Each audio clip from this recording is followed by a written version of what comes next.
e não é uma propaganda enganosa, não. Já já, em poucos minutos, vocês vão estar conversando com o professor Marcelo.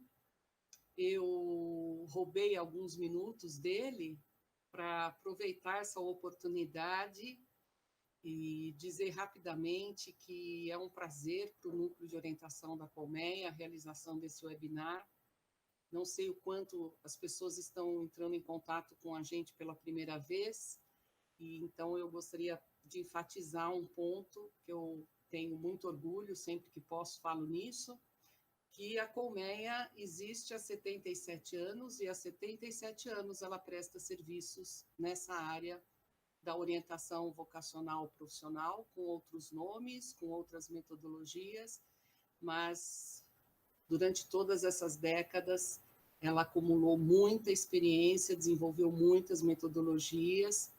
O nosso trabalho vai desde o jovem que faz a sua primeira escolha, ao final do ensino médio, reorientação de carreira para adultos, e fazemos formação também para novos orientadores profissionais, e do qual o Marcelo faz parte, com muito orgulho também, muita honra para a gente, ele faz parte dessa equipe de professores.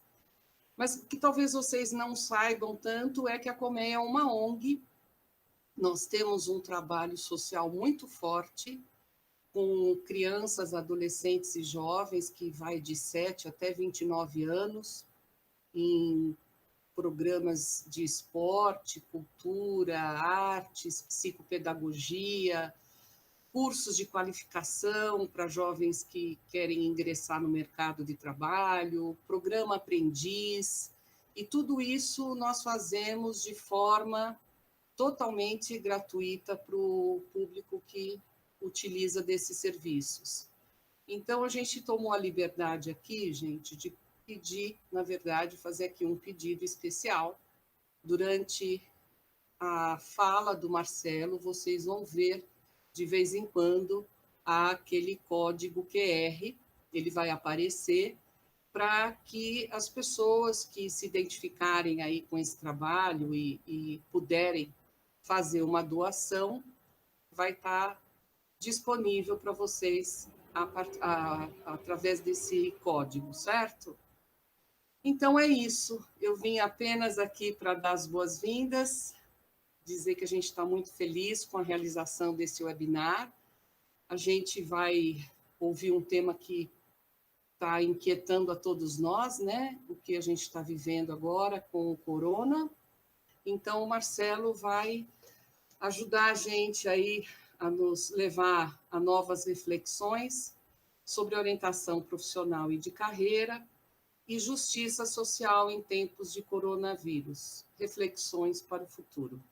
Então, acho que é isso, essa pandemia tem aí nos provocado novas reflexões de como a gente vai se reorganizar na vida, na profissão, em tudo, e eu tenho certeza que a gente vai poder aproveitar muito aí desse conhecimento todo do Marcelo. Eu não vou gastar meu tempo aqui com o currículo, quem conhece o Marcelo sabe o que ele representa para nós nessa área da orientação. Então é isso, Marcelo, estou passando a bola aí para você, estou te passando a peteca agora, tá bom? E o Marcos vai estar conosco o tempo todo, o Marcos faz parte da nossa equipe de orientação, e ele vai dar um suporte aí para todos nós através do chat. Então, vocês podem manifestar suas dúvidas ou contribuições, enfim, e o Marcos vai reunir essas questões que vocês forem apresentando ao longo da exposição do Marcelo, e o Marcelo vai abrir, ao final, um espaço para que a gente possa levar, então, até ele quais são as nossas principais inquietações aí, e nossas reflexões e contribuições, tudo isso. Tá bom? Vamos lá, então. Marcelo, é contigo.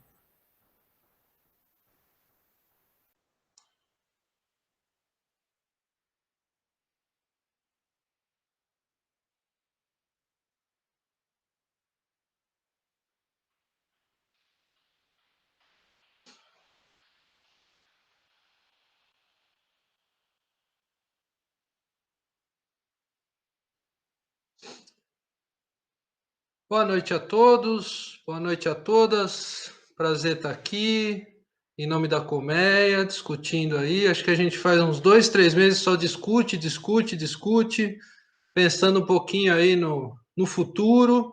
O futuro é sempre uma incerteza, mas eu acho que agora, mais do que nunca, é realmente uma incerteza. Mas assim, a gente tem elementos para pensar um pouquinho em cima dessa incerteza, né? Então, o que eu pretendo fazer um pouquinho é trabalhar 3 temas ou 3 eixos, né, para a gente conversar, pensar um pouquinho o mundo, né, que a gente vivia, né, o mundo social, o mundo do trabalho, que é um pouquinho o mundo onde a orientação profissional ela atua, pensar os modelos de orientação, dos mais tradicionais aos modelos mais atuais, e pensar um pouquinho, ou tentar projetar quais seriam os principais desafios, né, para a orientação profissional num pós-pandemia. Né? Isso vai acontecer um dia, parece que está tão perto e tão distante, né? Pensar um pouquinho o que muita gente tem falado constantemente, que é a questão do novo normal, né? Então, vamos pensar um pouquinho isso. Então, para começar, né? Vamos pensar um pouquinho o mundo que a gente vivia, né? Pensar um pouquinho as tendências de mundo até o ano passado, 2019, né? E a pandemia, quando ela vem, ela é uma questão de saúde, mas como todo mundo já está cansado de ouvir, tem questões sociais, tem questões econômicas, e para nós aqui do campo da orientação, a pandemia tem questionado 2 dimensões centrais da vida em que nós atuamos aí o tempo todo, né? Que é o projeto de vida das pessoas e o projeto de vida de trabalho, né? Ou como a gente gostaria de chamar, os projetos de carreira, né? Então, até 1919, 2019, eu vou um pouquinho trabalhar com essa ideia, qual é a tendência que a gente vinha caminhando, né? Havia caminhando um pouquinho todo esse movimento que tem se chamado de neoliberalismo, com um pouquinho menos de ação, um pouquinho mais, uma restrição maior do controle do Estado, uma flexibilização das relações de trabalho, ou seja, as pessoas tendo mais possibilidade de construir a sua vida do trabalho, né, não tendo modelos muito uniformes e muito estáveis ou rígidos, né, com as quais as pessoas deviam se adaptar, e a meritocracia como o mote aí, né, o lema para que a gente possa ascender socialmente no trabalho, e o resultado disso é uma crescente que vinha acontecendo aí, é uma certa individualização da vida. Não é à toa que um discurso que é muito forte, se a gente olhar as políticas públicas, e o discurso de muitos políticos era a questão do empreendedorismo, né? Então, essa era uma tendência de, bom, a partir de agora, uma boa parte de nós vai trilhar aí pelo caminho do empreendedorismo, né? O que significa a individualização da vida? Significa que grande parte das necessidades que nós temos para sobreviver e para viver fica a nosso cargo, é o cargo do que a gente consegue com o nosso trabalho. Segurança, renda, proteção social, dimensões que eram garantidas no modelo mais clássico do emprego, passam a ficar a cargo das pessoas. Então, se a gente lembrar, e parece que eu estou falando de um passado distantíssimo, né? Mas é um passado, é uma realidade que ainda existe. Se a gente lembrar o modelo do emprego, no modelo de emprego, por exemplo, quando uma pessoa adoece, ela não perde a renda. Uma parte do tempo o empregador parte, e depois uma parte do tempo o Estado assume, que é o que não acontece com aquelas pessoas que eu vou generalizar como trabalhadores por conta própria. E se a gente pensar e analisar, são essas pessoas que estão sendo mais afetadas ou que estão ficando com mais dificuldade, principalmente financeira, de conseguir gerir a vida, né? Por quê? Porque ao parar, ao se isolar socialmente, as pessoas não podem conseguir aí a renda que elas necessitam para sobreviver. Isso tem que entrar numa discussão que muitos falam, meu Deus, sim, mas é importante,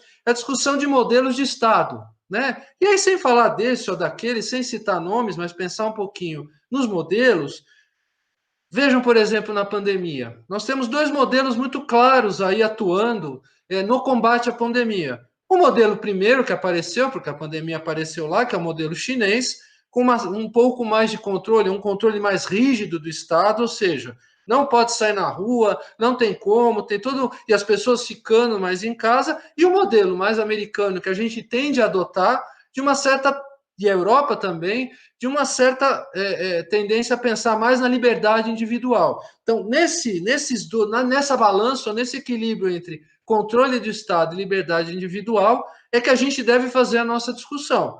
Como eu disse antes, o caminho do mundo era para um caminho de uma liberdade individual e cada um assumindo aí o controle aí para a sua vida. E uma outra discussão, campano de fundo, que tem a ver com o Estado, isso afeta diretamente a nossa vida, é pensar um pouquinho que o Estado está sempre lidando, e no capitalismo isso é muito claro, a gente não pode perder essa dimensão. Nós vivemos um mundo capitalista, apesar de todas as discussões que temos aí, o nosso mundo é regido pelo capitalismo, eu diria que quase a totalidade do mundo, uma questão entre desenvolvimento social e desenvolvimento econômico. Então, acho que a gente tem a justificativa econômica. Acho que a gente deve pensar nisso e deve lutar, e a orientação profissional é uma área que tem que pensar nisso, acho que não é só pensar no indivíduo, mas pensar o indivíduo no social, pensar um pouquinho aí, bom, mas será que eu não devo pensar nas pessoas? Como é que eu penso isso? E etc. Fazendo um resumo desse primeiro grande bloco, né? O que a gente pode pensar? A pandemia coloca em xeque esse modelo de individualização da vida. Vamos só trazer números, mas é importante a gente se balizar em números, né? Pelo menos nos últimos dados que eu vi do IBGE, por volta de 41% das pessoas, ou das pessoas que trabalham no Brasil, estavam na informalidade, mas 11, 12% estavam desempregadas, então sem trabalhar, não incluídas na informalidade, né? E mais uma parcela, que eu não tenho o número preciso agora, trabalhava por conta própria, ou era empreendedor, ou era autônomo. Então, a menor parcela das pessoas é que estava empregada e tinha uma renda via trabalho assalariado.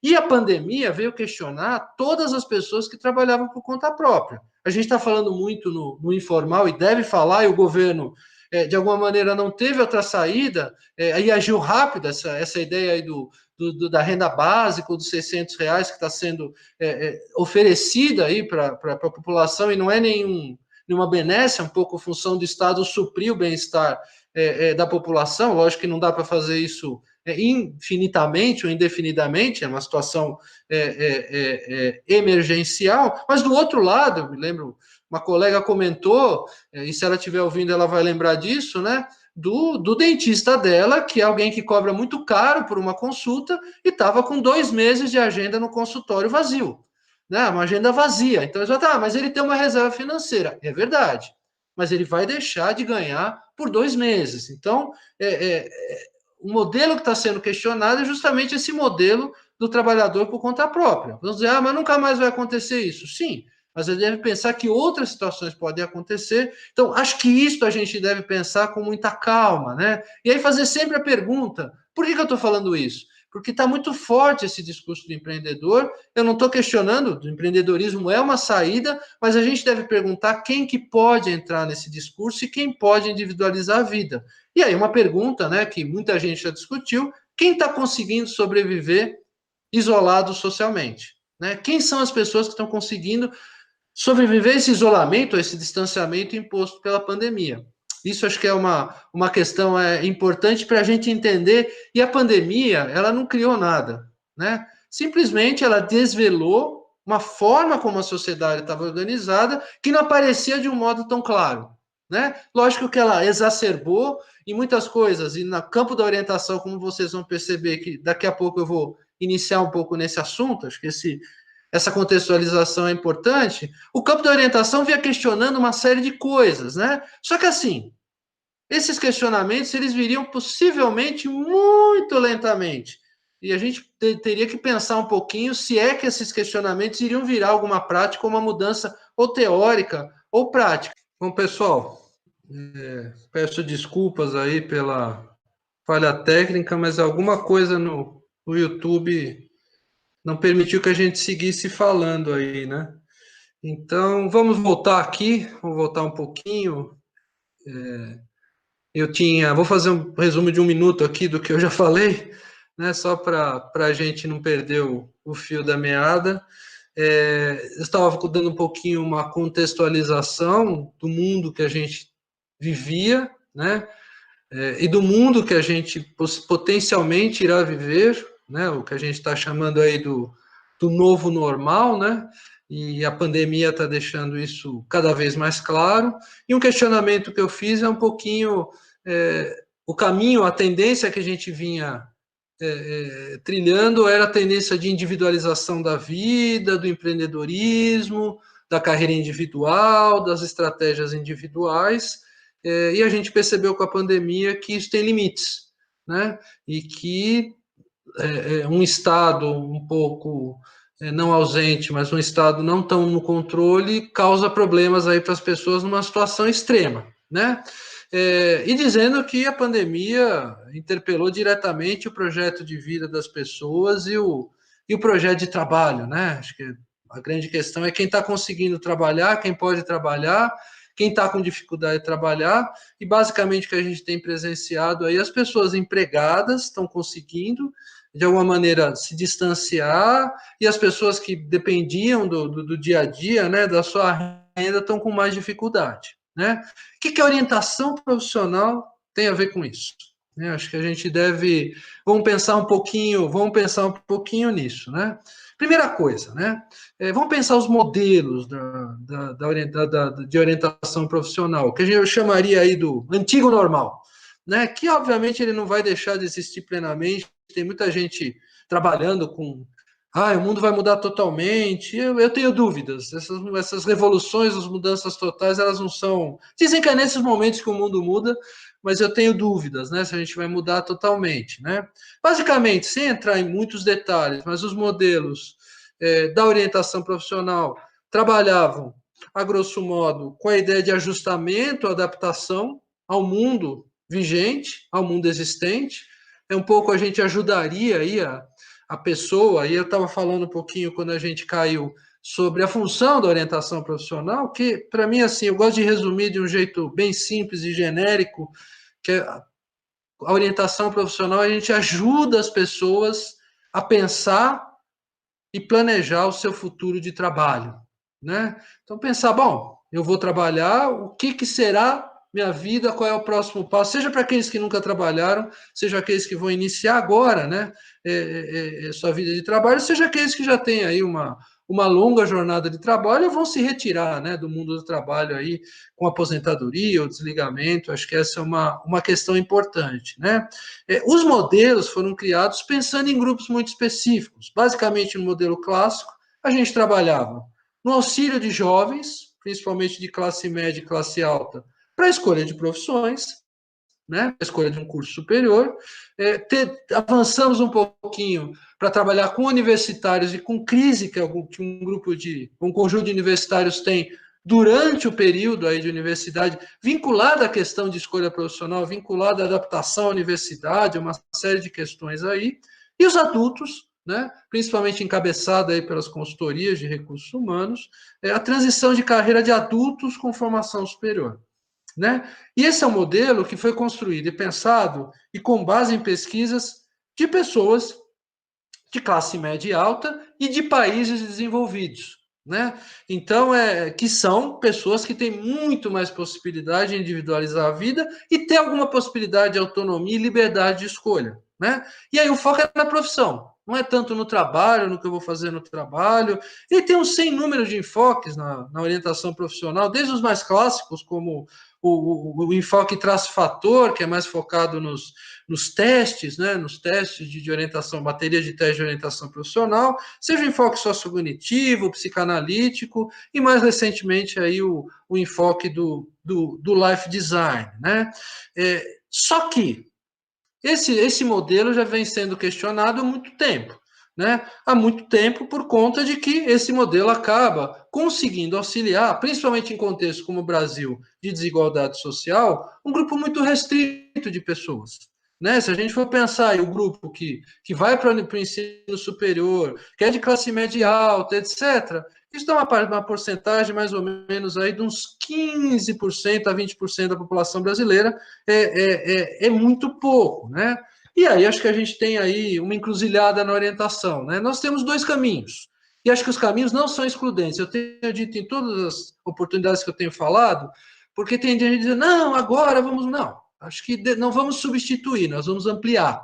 Eu tenho pensado muito nisso, né? Não é que a partir de agora vamos deixar de lado o jovem da escolha profissional e vamos se dedicar a outro tipo de jovem, outro tipo de adulto. Não. Nós vamos continuar dedicando ao jovem de escolha profissional e vamos tentar ampliar para que outros grupos possam se beneficiar da orientação profissional. Tá? Então, nós temos dois caminhos. Se a gente decidir trabalhar com este primeiro grupo, o grupo tradicional, dos jovens, adultos, concurso superior, eu devo dizer que a gente tem toda a possibilidade de usar as teorias clássicas, né? Obviamente que nós vamos ter que adaptar, né, essas teorias, podendo seguir trabalhando com liberdade de escolha, com autonomia, né? E aí acho que a gente vai ter que se questionar, e acho que a pandemia trouxe esse questionamento, se o caminho da individualização da vida ainda será possível para um grupo grande de pessoas. Me dá a impressão de que vai ser restrito a um grupo menor de pessoas, né? Como eu já dei o exemplo, a situação dos profissionais liberais na pandemia, né? A situação dos profissionais liberais na pandemia, muitos deles estão sem poder atuar, né? Então, acho que isso é uma questão para a gente pensar, né? E assim, fazendo uma projeção, e assim, com toda a chance de errar, mas algumas tendências que eu tenho percebido aí, ouvindo as pessoas, e aí dois caminhos, né? Em geral, quando a gente está numa situação de crise, a gente tem dois caminhos muito genéricos. Um é de voltar para modelos anteriores, e me dá a impressão aí de que muitos vão acabar tentando buscar a segurança da profissão tradicional, do emprego, ou seja, buscar a segurança do antigo normal, que vai continuar existindo em menor escala, mas vai continuar existindo. E uma coisa, como a gente está vivenciando agora, né, com todos os problemas, dificuldades e questões colocadas, a psicologia tem se dedicado a pensar nisso, que é a ampliação das práticas online, né? Acho que quem é da psicologia, quem não é, não sabe disso, mas quem é da psicologia tem acompanhado o nosso Conselho Federal de Psicologia. Eu sou formado em psicologia, sou psicólogo, autorizou há algum tempo atrás a possibilidade da gente trabalhar, seja com psicoterapia, seja com orientação, com aconselhamento, através de ferramentas online. Então, para este grupo, me dá a impressão de que a gente vai ter que investir bastante. Por quê? Porque, de verdade, o que a gente tem feito, com algumas exceções, é transpor o presencial para o online, que é um pouco o que a gente está fazendo agora, né? Eu poderia muito bem estar numa sala fazendo essa conversa com vocês, todo mundo ouvindo, a gente dialoga, mas a gente tem que pensar um pouquinho que educação à distância, o online é um pouquinho mais do que isso, né? Acho que a gente está lidando aí com estar num momento de transição, né? E aí acho que é uma tarefa importante para a orientação desenvolver todo esse campo aí das estratégias online. Esse é o grupo mais tradicional. Se a gente optar de trabalhar com aqueles que a gente não tem trabalhado, o desafio é maior. O desafio é maior, né? E aí eu vou dizer que já tem 3 grupos na orientação que vem questionando bastante, né? Um grupo aqui na América Latina, né? De pessoas da Argentina, por exemplo, o Sérgio Rascovan, o Julio Gonzalez na Venezuela, o próprio Silvio Bock aqui no Brasil, mas 2 grupos reconhecidos aí no cenário internacional, um que é liderado de alguma forma pelo Ronald Sultana, que se auto-intitula o Movimento da Orientação Profissional e Justiça Social, pensar um pouquinho como é que a gente inclui mais pessoas e como é que a gente reconstrói nossas teorias para dar conta de pensar a vida dessas pessoas, e a psicologia do trabalhar do David Blumstein, que é um norte-americano, que tem colocado no centro da orientação não tanto a questão da carreira e da profissão, mas a ideia de que a gente tem que auxiliar pessoas a conseguir construir uma trajetória de trabalho ou de trabalhar, como ele coloca, decente e digno. Então, até mais importante do que a profissão que a pessoa vai escolher, ela conseguir ter uma trajetória que minimamente faça um sentido, minimamente faça com que a pessoa tenha alguma segurança e siga com alguma estabilidade aí ao longo da vida, que os modelos que vinham caminhando aí da individualização do empreendedorismo tornaram a vida de uma parte das pessoas mais difícil, um pouco sem proteção, como é uma boa parte aí das pessoas que são classificadas como trabalhadores e trabalhadoras informais. Então, a primeira coisa que a gente teria que pensar é um pouquinho se essas teorias que nós dispomos na orientação profissional servem plenamente para entender este grupo que não é da classe média, não é da classe alta, mas que gostaria de ter uma ajuda para pensar aí o seu futuro de trabalho. né? Por exemplo, o Ronald Sultana, no limite, levando essa discussão no limite, diz que se a gente utiliza essas teorias da forma como elas foram gestadas para a classe média e para a classe alta, muitas vezes elas podem ser, inclusive, a pessoa pode se sentir oprimida, porque ela vai falar, bom, mas você está me falando em liberdade de escolha, autonomia, os recursos sociais que me são oferecidos não permitem isso. Tá? Então, acho que isso é um primeiro ponto para a gente pensar. O que desdobra numa segunda coisa, que é nós temos que recriar nossas teorias e práticas, a partir dos contextos que a gente vive, né? Sem negar o que já foi colocado, porque acho que tem uma tendência na orientação de alguns grupos de dizer, não, isso não me serve, eu não pactuo muito com essa ideia, é pensar o que está sendo produzido e ver um pouquinho como é que a gente utiliza isso que já está produzido para pensar o nosso contexto local. Pensar um pouquinho que se a gente ficar só na questão da adaptação, a adaptação, como trabalha com o mundo vigente, ela, de alguma maneira, mantém status quo. E aí a pergunta que eu faço, seria essa a função da orientação profissional? Dizer para a pessoa, olha, o mundo tem este lugar para você, eu vou te ajudar a encontrar um lugar no mundo de acordo com o que parece que está destinado a você nesse mundo. Eu gostaria de pensar alguma coisa um pouquinho além disso, né? Eu acho que aí a palavra emancipação, que é uma palavra muito forte, eu evito usar, mas que acho que a gente pode pensar um pouco nisso, seria um caminho. E aí pensar um pouquinho que duas alternativas têm sido colocadas no cenário internacional, que é a alternativa do online e a alternativa das políticas públicas, no momento, no Brasil, elas são inviáveis para a grande maioria das pessoas. Primeiro, porque nós não temos políticas públicas, pelo menos até o momento de orientação profissional no Brasil, de uma forma mais sistematizada, e a questão das práticas online tem uma questão que está todo o sistema de educação tem enfrentado, principalmente o sistema público, que é a exclusão digital. Nem todo mundo tem acesso a uma internet de qualidade para sustentar determinadas coisas que uma educação à distância ou um trabalho de orientação colocariam. Eu cito um exemplo do Sérgio Lascová na Argentina, que ele utilizou, fez um trabalho, né, numa comunidade periférica de Buenos Aires, e ele utilizou a rádio comunitária. Né? Então, num cenário que parte das pessoas elas não estão incluídas plenamente no mundo digital e não tem muito política pública, o Estado não está tão presente, lançar mão de recursos sociocomunitários já existentes seria um caminho muito interessante, porque você trabalha com algo que foi construído pela própria comunidade e você consegue levar a orientação profissional para um grupo maior de pessoas. E aí não é reinventar a roda, mas é usar o que já tem, usar os recursos que já existem. E acho que não está aparecendo muito na mídia, mas está sendo muito interessante acompanhar o quanto comunidades mais periféricas ou comunidades das classes mais pobres estão conseguindo enfrentar a pandemia por uma auto-organização, por recursos próprios, por recursos comunitários, do jeito que é possível, obviamente que nem sempre com o sucesso que gostariam, mas também pensar que todas as ações, nem todas têm 100% de sucesso nas suas estratégias. Então, o que a gente deve questionar, né, se a gente quiser, nas práticas de orientação, teorias e práticas, se a gente quiser ampliar nossa atuação, ou seja, ampliar, trazer para mais grupos. Primeiro, essa questão da individualização da vida, pensar quem pode, pensar que algum grupo pode sim, mas a grande maioria não pode.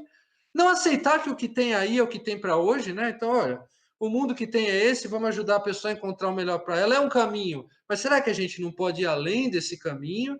Pensar um pouquinho que liberdade de escolha, eu diria que é restrita a todos, mas alguns têm mais possibilidades e outros menos. Já dizia David Blumstein, né? Um autor contemporâneo aí, que eu acabei de citar, da psicologia do trabalhar, no campo da orientação profissional, é que quanto maior a desigualdade social, menor autonomia tem as pessoas, né? Então a gente tem que pensar um pouco isso. Uma questão que ele coloca, outros autores colocam, que é importante também, a gente discute muito escolha de profissão, mas a gente discute pouco o que é trabalhar. E eu penso que excluir nessa dimensão da orientação o que é trabalhar, como trabalhar, o objetivo do trabalhar, o que você quer trabalhar, isso para todo mundo seria importante, né? Como fazer isso? Acho que eu vou me basear em algumas coisas que já foram colocadas, sem reinventar, né? Repetindo algumas coisas. Acho que é reconstruir as teorias de forma contextualizada, não precisa criar teorias, acho que a gente pode reconstruir as teorias, né? Mudar um pouco o foco, para este grupo ampliado da escolha profissional, porque a grande maioria não vai à universidade, para a questão do trabalho, do trabalhar, então ajudar a pessoa a conseguir construir uma trajetória marcada por trabalhos dignos e decentes, né? Tentar buscar um pouquinho a questão da emancipação, não só da adaptação. Se a pessoa decidir, ela pode, a questão da adaptação, fazer alianças com grupos comunitários, com grupos sociais, com coisas que já existem, movimentos sociais, grupos, ou seja, para utilizar o recurso que esses grupos já dispõem e a infraestrutura que ela já dispõe, esses grupos já dispõem, para a gente tentar construir junto com essas pessoas alternativas para ampliar, né? Buscar auxílio, existem auxílios e recursos aí de políticos públicos que a gente pode ajudar as pessoas a acessar, não diretamente relacionado à orientação, mas para pensar em o futuro, questionar se o mundo normal é esse mesmo, o mundo da individualização da vida. Acho que a pandemia tá fazendo a gente questionar, para alguns a contragosto, né? A gente tem percebido isso muito claramente, né? E pensar um pouco, romper um pouco essa ideia de que a carreira é minha e as estratégias são minhas e não há outra possibilidade. Então, para concluir, né, e não me estendendo muito, né, para a gente poder conversar um pouquinho, e claramente para mim a pandemia pode acelerar o processo de transformação da orientação profissional de carreira, porque está desvelando uma realidade que no dia a dia ela acaba ficando aplacada pelo cotidiano, pela rotina. Devemos investir na ampliação e na transformação para todos, sejam aqueles que já são assistidos pela orientação classicamente, como aqueles que têm pouca oportunidade de ser assistidos pela orientação. E eu queria encerrar com uma frase do fundador, do chamado fundador da orientação profissional, uma frase que está no livro dele, de 1909. Eu não errei a data, não. Lá no início da minha fala eu errei a data, sim. É 1909. Tem mais de 110 anos. Ele dizia assim, no fim do livro dele, né? Que é um livro que se chama Escolhendo uma Profissão, Definindo Sua Vocação, etc. Ele diz: orientadores, estejam encorajados a expandir o meu espírito e minha visão através de pesquisas e práticas que melhorem a vida das pessoas e contribuam para a criação de uma sociedade mais justa. Ele deixou essa mensagem em 1909, a orientação acabou perdendo um pouco esse rumo. Ele dizia que a orientação é uma estratégia, nós não vamos mudar o mundo, mas é uma estratégia de contribuir para essa transformação do mundo. E aí minha pergunta final é, será que não é uma oportunidade para a gente continuar, para alguns continuar, para outros iniciar nesse processo? De novo, sem abandonar o que já existe. Muito obrigado e fico aberto aí, peço desculpas de novo aí pelas questões técnicas, né? Mas acho que isso está acontecendo, não é a primeira vez, não vai ser a última, está todo mundo aí, está todo mundo logado, né? Então tem uma sobrecarga aí que. Mas fica aberto. Vamos ver se a gente consegue conversar um pouquinho. Espero que todo mundo que queria tenha conseguido ouvir um pouco aí do que eu falei. E vamos ver aí, vou peço ajuda para o Marcos aí para algumas coisas que já devem ter chegado. E vamos ver o que a gente pode conversar.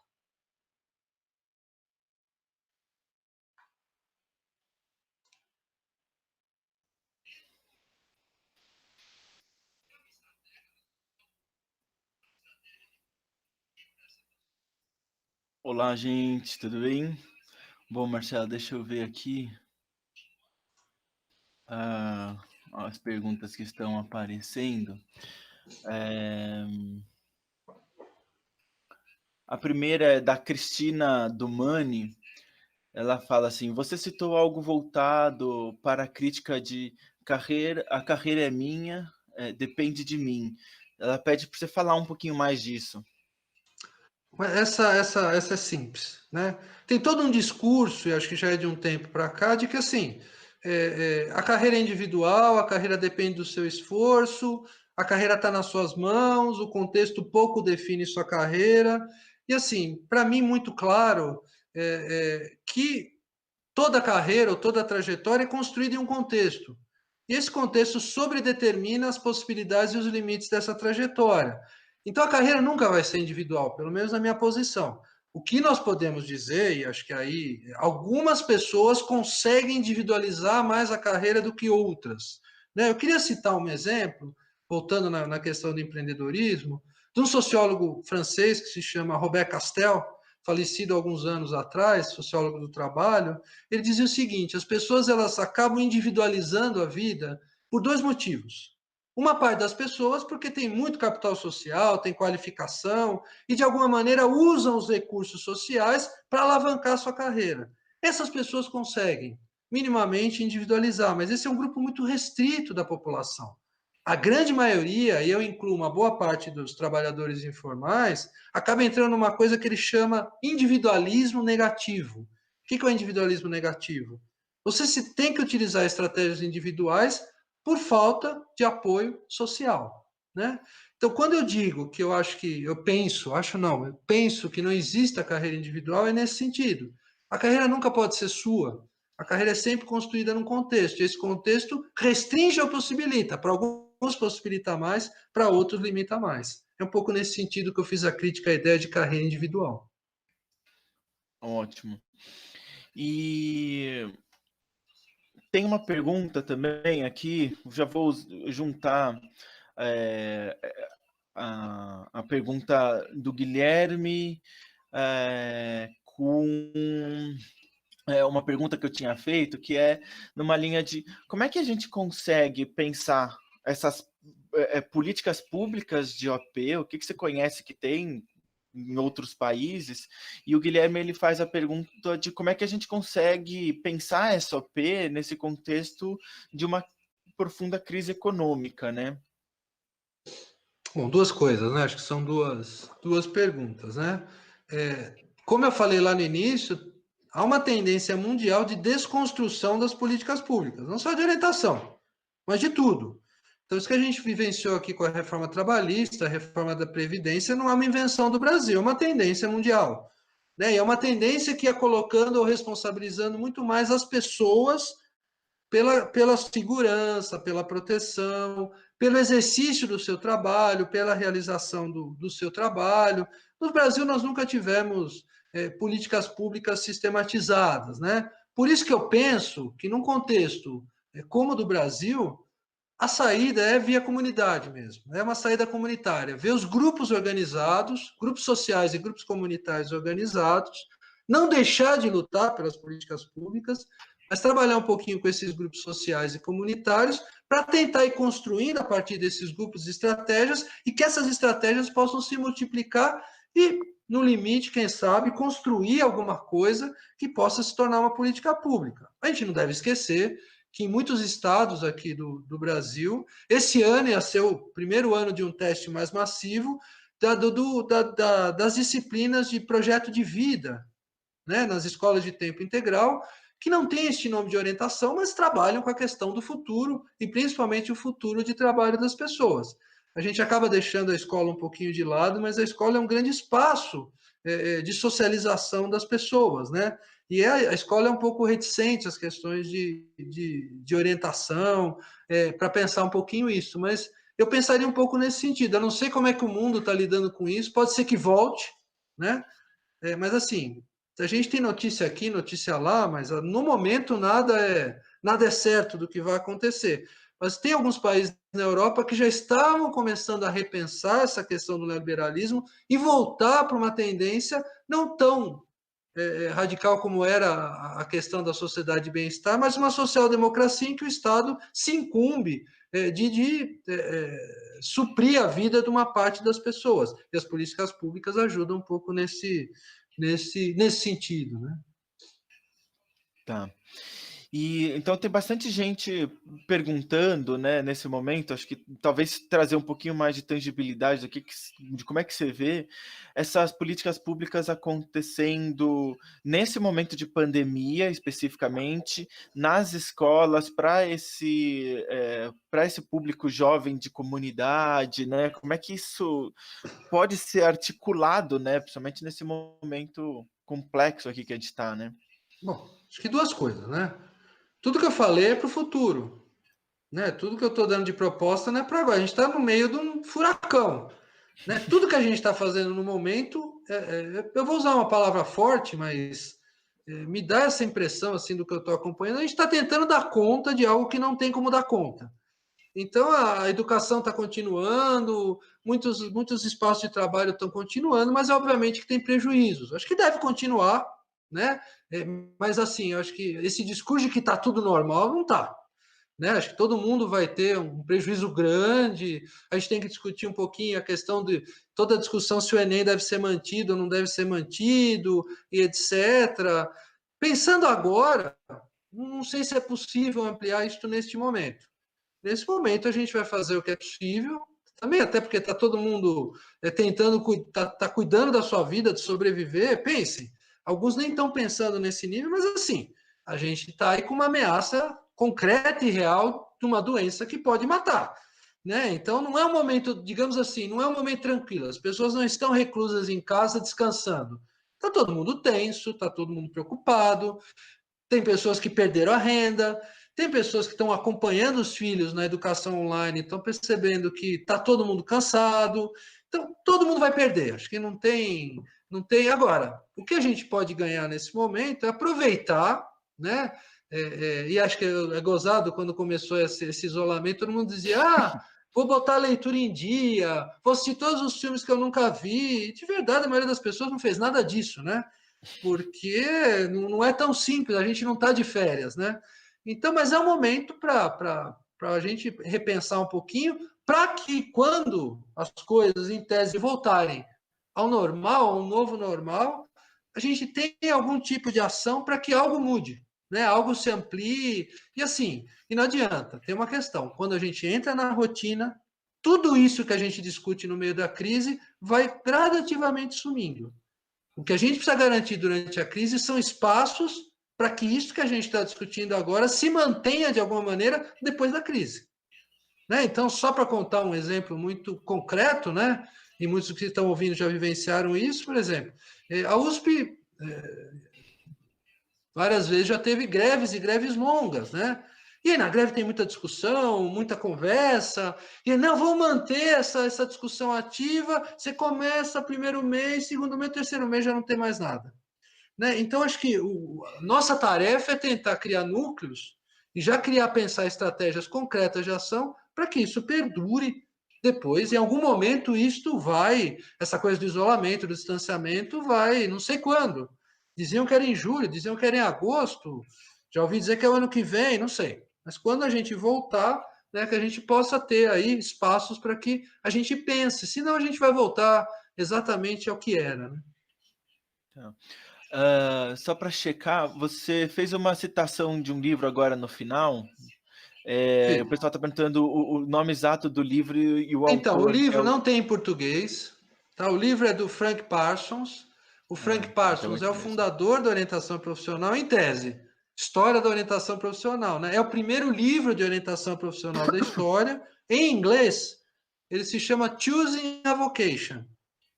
E essa palavra vocation tem um duplo sentido no livro. Tem a ver com vocação, que seria uma tradução literal, ou seja, da questão do que a pessoa teria uma tendência a fazer, mas tem também uma tradução de profissão, de emprego, e ele auxiliava as pessoas nessa dupla via. É um livro que eu acho que eu nunca fiz essa pesquisa, né?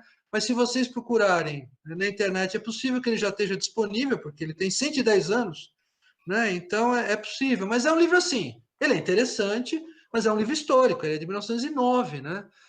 Para quem tem interesse em história, quer saber um pouquinho dos primórdios da orientação, é um livro bem interessante. Agora, por que eu citei o Frank Parsons? Porque ele fala coisas que, se ele estivesse aqui conversando com a gente, ele seria muito atual, apesar das ideias dele virem do século XIX.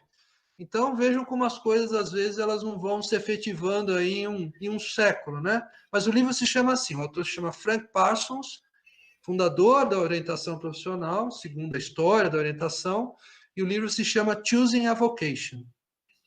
Ótimo. Quem relançou esse livro, faz tempo que eu não olho lá, tem que dar uma olhada se isso é possível baixar. Mas é uma associação que a sigla é NCDA, National Career Development Association, NCDA. Eles relançaram esse livro e por isso que a gente teve acesso. Nós compramos a reedição desse livro em 2005. Então, pode ser que eles tenham, não sei se para vender ou disponível, não vale a pena dar uma procurada. Tá. E aqui é uma pergunta da própria Comé, acredito que deva ser a Marisa. Ela queria saber um pouco do papel que as organizações sociais podem ter, né, para ajudar os jovens de baixa renda nessa escolha profissional, alinhadas com a necessidade de mercado. Então, talvez assim, o que você vê que foi o papel dessas instituições até aqui no Brasil? Foi forte, não foi? Como é que foi? E o que você acha que pode melhorar, pode mudar? Eu acho que assim como a Comé, que já faz isso há muito tempo, né? Há muito tempo mesmo.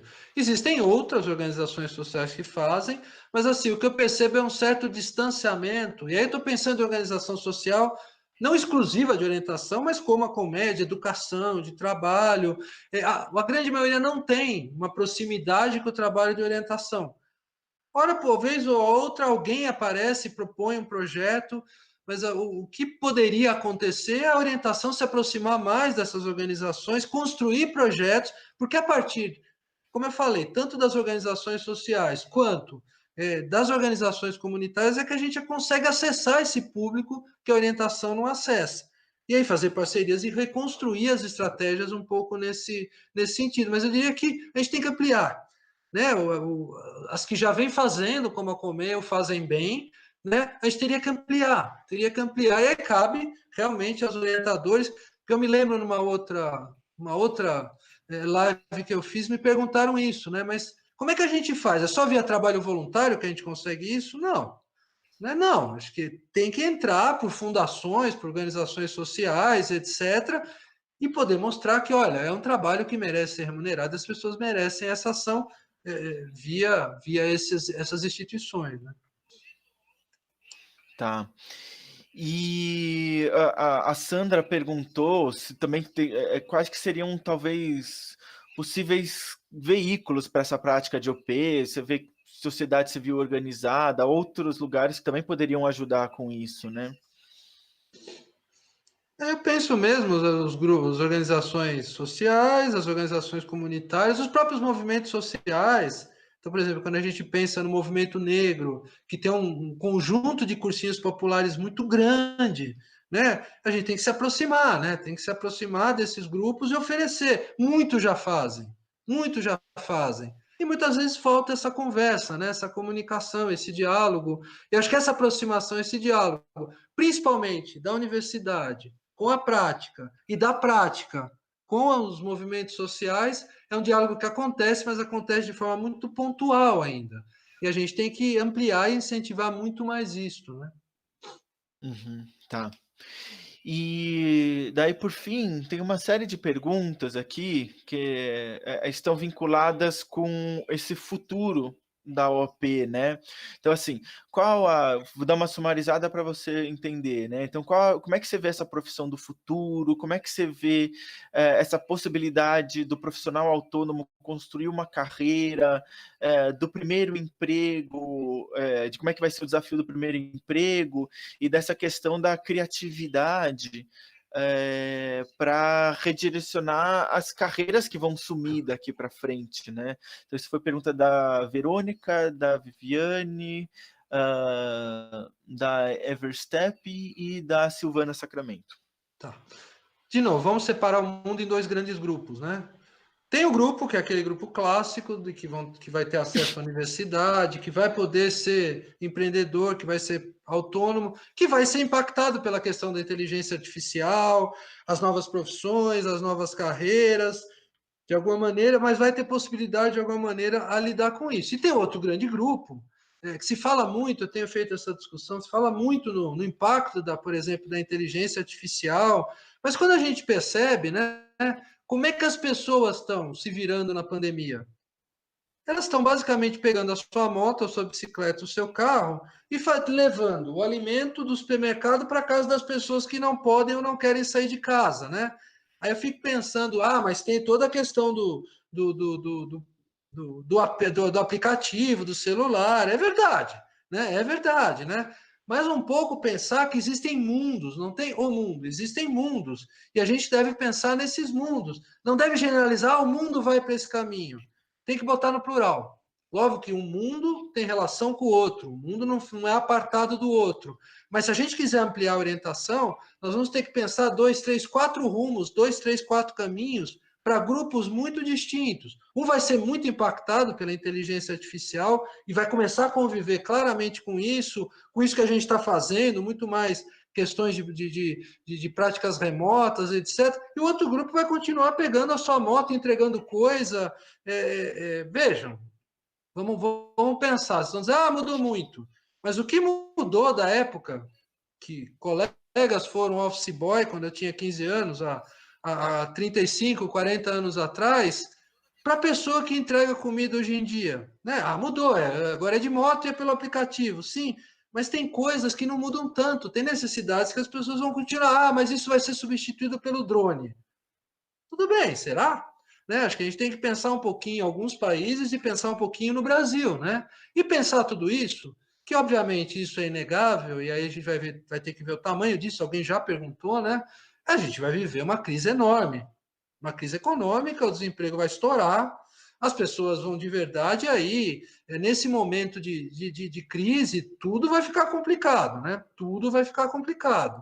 Então, o que a orientação tem é pensar um pouquinho que vai ter esse movimento de crise, muitas vezes no momento de crise é um movimento de que você ajuda a pessoa a encontrar o que existe para ela, porque ela vai precisar sobreviver, e nesse primeiro momento, a hora que ela garante a sobrevivência, ela dá um segundo passo, né? Uma coisa mais digna, mais decente, mais claro. Mas assim, tudo é projeção, vai depender muito, e assim, eu não tenho resposta para isso, e quem disser que tem, está mentindo, né? Eu não sei exatamente como é que vai ser. O mundo vai ser mais solidário? Eu não sei. Né? O mundo vai ser pior do que estava, não sei. Assim, está sendo questionado esse modelo. Se ele vai mudar completamente, se ele vai mudar parcialmente, eu não sei. O que a gente deve pensar, digo a gente que trabalha com orientação, é o quanto a gente deve aproveitar todas essas discussões que a gente está fazendo agora para tentar ampliar a possibilidade aí de auxílio a um grupo cada vez maior de pessoas com orientação profissional de carreira. Tá bom. Eu vou colocar mais uma pergunta aqui só para a gente encerrar. A gente já passou um pouquinho do tempo, mas só estou compensando, se o pessoal precisa sair, vai estar gravado no YouTube, mas compensando a nossa perda de tempo, né? Então, o pessoal está perguntando, o Léo, né, especificamente, como é que você vê esse trabalho de orientação profissional para pessoas com deficiência?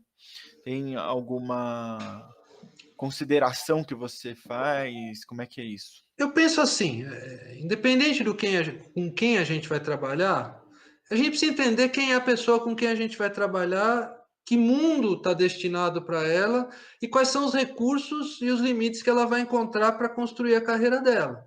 Né? Então, um orientador tem que estar bem informado sobre. E vocês vão dizer, mas como é que a gente se informa? Tem uma pessoa ou tem um agente que pode nos informar muito, que é a própria pessoa com quem a gente vai oferecer o trabalho de orientação. Então, aquele modelo antigo de que o orientador vem com a informação, ele sabe do que existe, a gente tem que saber, tem que estudar, mas assim, se a gente ampliar, a gente vai deixar de saber. Então, a gente vai ter que usar ou vai ter que pedir a contribuição das pessoas que estão solicitando orientação para dizer para nós como é que é o mundo delas. Tá? Então, se de repente, vamos pensar uma deficiência auditiva. Eu não sou deficiente auditivo, eu não sei como é que é o mundo de uma pessoa que é deficiente auditiva, sei alguma coisa, mas é justamente esta pessoa que vai me ajudar. No caso do deficiente auditivo, eu não teria nem condição de fazer um trabalho de orientação com ela se ela só se comunicasse por Libras. A gente já fez uma época esse trabalho, né? Um colega nosso, o Flávio, já fez esse trabalho, precisa de um tradutor. Né? Então, assim, a dica dá para fazer trabalho com qualquer pessoa, mas não dá para fazer o mesmo trabalho com todo mundo. Né? Dá para ter uma base e esse trabalho tem que ser reconstruído a partir do que vem da própria pessoa. E assim, a questão da deficiência é uma questão. A questão da baixa renda é outra questão. Tem outras tantas, gênero, classe, raça, religião, tem tudo isso que aparece e a gente deve incluir isso na orientação. Isso, por longo tempo, ficou um pouquinho afastado da orientação. A hora que a gente inclui, a gente começa a entender muito melhor e pode auxiliar com mais propriedade, mais contexto. Mas, de novo, a partir do princípio que, assim, a gente não sabe ou não sabe quase tudo, e a pessoa com quem a gente vai trabalhar vai nos ajudar a dizer, porque é ela que sabe das possibilidades, dos limites que ela vai encontrar para construir o seu trabalho. Ótimo. Muito bem. Eu acho que é isso, a gente já passou 15 minutinhos aí do horário previsto, né? De 1 hora de palestra. Vou agradecer, então, aí, em nome da Colmeia, muito a presença do Marcelo, a sua disponibilidade aí para estar junto com a gente, sempre com reflexões muito bacanas. Depois até convido você, Marcelo, para dar uma olhada no chat que a gente teve. Tem vários elogios aí para você, acho que o pessoal gostou, foi excelente. E ficamos aí também à disposição para dúvidas, né? Ok, então eu vou dar o meu tchau para todo mundo.